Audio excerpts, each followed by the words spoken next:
นั่งไงสุดสดายลูกในสนามจิตตีกรุบสลัญรอบอ่านทั้งออกนี้ตามปัตเตอร์วิอันเมียนไอเตอร์กรอบหรือทำมันหล่อไอเต้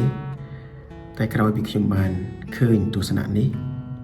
ให้คิมบานอ่านประมาณสักคันเตอร์วิธีคิมจองโจรูมเลือกตัวสนามมันติดขนมเลียมจีนติดทลอบบูรินเกได้ tại khi không miền trong này đăng ấy ở vì chờ được chưa đã tí còn đã khơi nhói có trong lược chỉ tu sanh nạ cài khơi to luôn tích từ lừa rừng nừng hay có số mặt chia sẻ tục chỉ muốn mà miền không cho con ấy rằng nào nó có rồng loan vì chào tới hai bậc kịch hà tầm nòng xong cô nào cả kịch bị trà ná có dường tục chỉ cả kịch đò tu sanh nạ bài nì nam mùi tám chia sẻ được một luôn cho tại bật tới khi mình hiện thạch không tê tại khi mình hiện thà riêng đại dương cu bà rom mình men lơ riêng cò sáng rồi riêng một cáiวันnày tê khi mình chơi tại nước kịch thà hai đầu váy cô cùng nứt ní cứ phọc tranh pin đã bùa dương từ mình cho hoạt sọc thằng ngày ní mình men chỉ cần lên mình đọc cả ông rồng tê rứ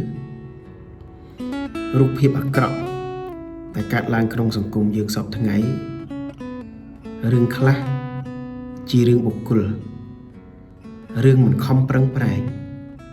រឿងខ្វះសមត្ថភាពខ្វះបញ្ញាស្មារតី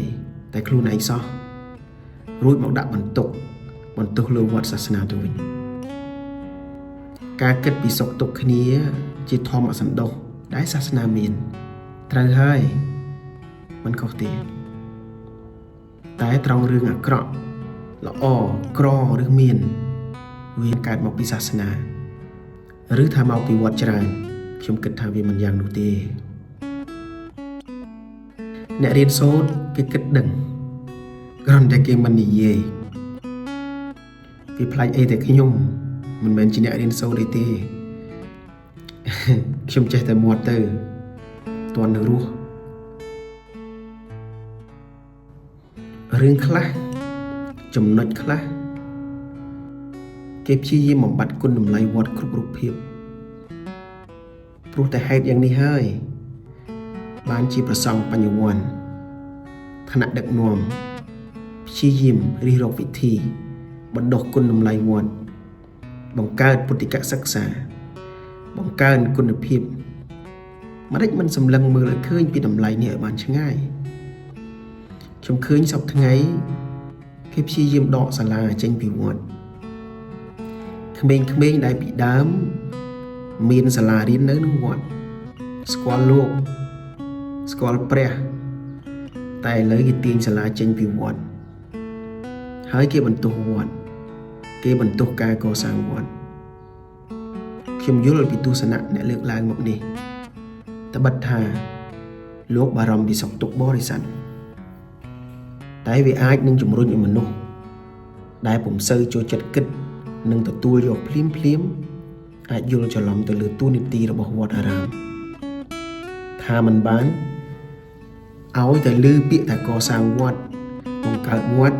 គេចាប់ផ្ដើមខឹងស្អប់អ្នកកសាងឬវត្តតែម្ដងក៏អាចនឹងមានខ្ញុំឃើញទស្សនៈនេះហើយខ្ញុំគិតផ្ទុយទស្សនៈបែបនេះកុំគួរប្រញាប់គិតថាស្របតាម